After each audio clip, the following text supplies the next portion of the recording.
Why?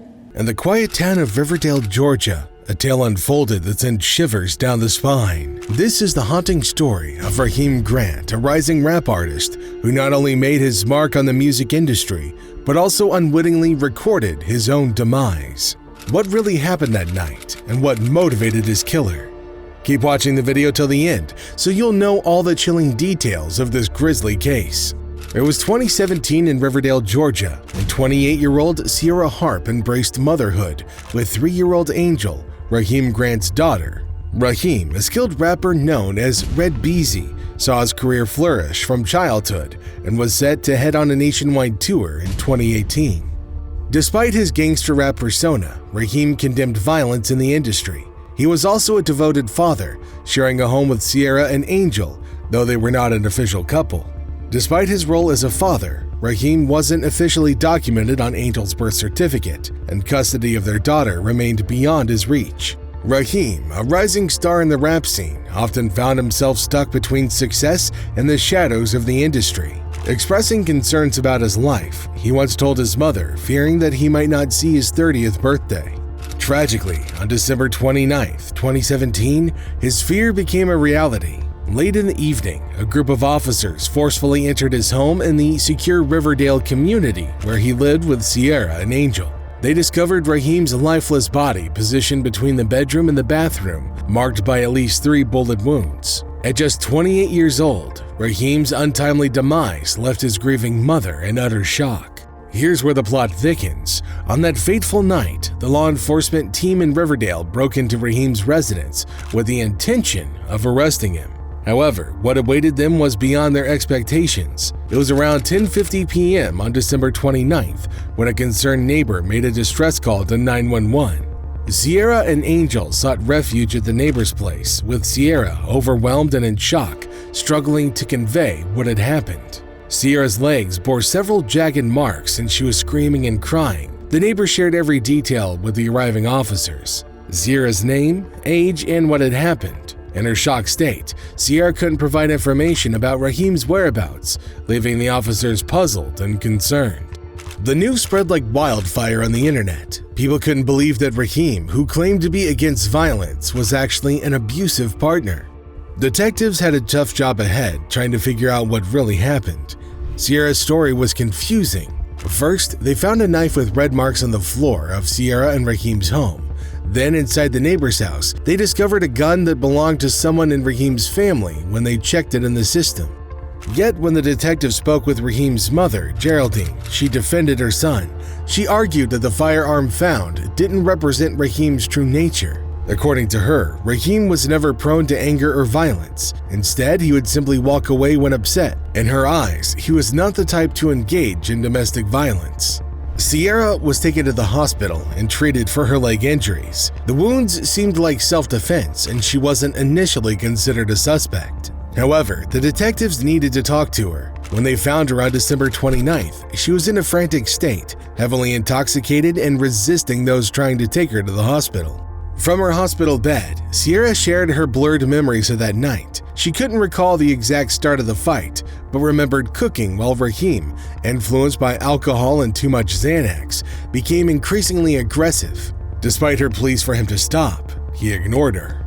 Rahim not only ignored Sierra's pleas, but also reacted angrily, resorting to violence by laying his hands on her. The situation escalated when a knife accidentally slipped from the holster on Sierra's ankle.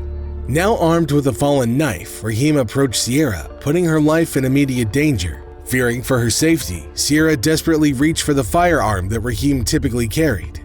In an act of self-defense, she seized the weapon and fired at Rahim, preventing him from causing further harm. Sierra quickly took Angel and went to the neighbor's house. After that, the night was all a blur for Sierra. She couldn't remember what she told the neighbor, the detectives, or even how she got to the hospital. Later on, the detectives shared the news with Sierra about Rahim's autopsy. It wasn't good. Rahim had been shot 7 times and there were cuts on his face. What made it worse was that one of the bullets hit the back of his head, suggesting he might have already been hurt or even dead when Sierra fired another shot. This made it seem more like a chaotic attack than a desperate act of self-defense. Sierra explained that she fired at Rahim without clear aim because there was blood in her eyes. Sierra's recounting of the events that night seemed confusing due to her hysterical state. Recognizing the need for more clarity, the detectives pushed her for accurate information. It was then that she revealed, okay, there was another witness.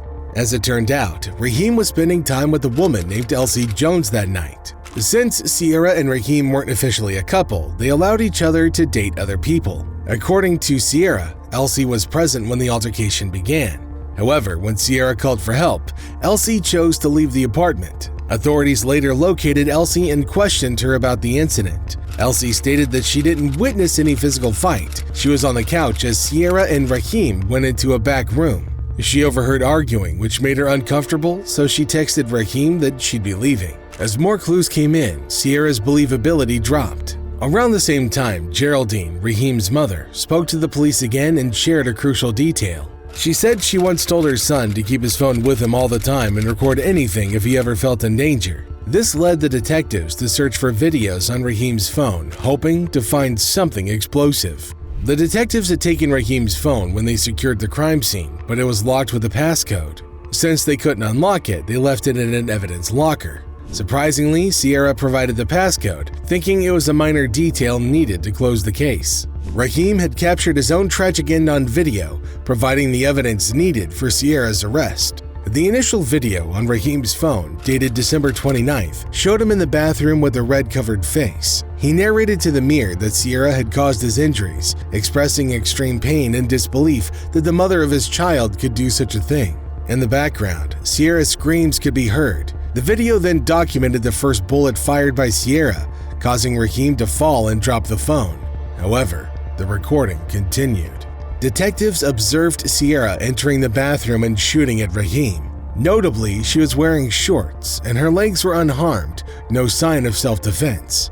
It became apparent that she had inflicted those marks later to protect herself. Another disturbing revelation occurred when Sierra noticed the phone recording on the floor. She stopped the camera and initiated a new recording.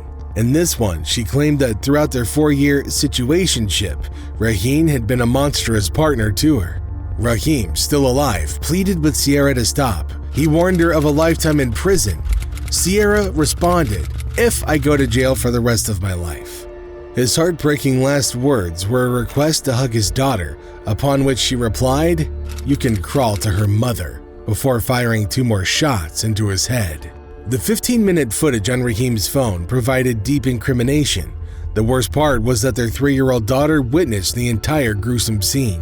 On February 22, 2018, law enforcement took Sierra Harp into custody. Something else was discovered at this stage. Just a month before Sierra took Rahim's life, he asked to have full custody of Angel, and Sierra signed the papers. But for some reason, they didn't follow through with the plan. Sierra's court hearing became a media circus. Both mothers confronted Sierra, labeling her actions as monstrous and requesting her sterilization. The verdict, 125 years behind bars, marked a grim conclusion. As Sierra Harp is now in prison, her name may fade away from the public memory, while both families struggled to comprehend the disturbing reasons behind her actions. Was she jealous, or was it something worse? Angel is now in the care of Sierra's mom, surrounded by a loving family. Yet the question remains, can she overcome the traumatic ordeal of losing both of her parents in a single night?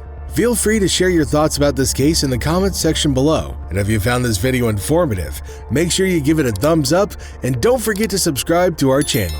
Stay tuned for our upcoming content. Thanks for watching. We'll see you next time.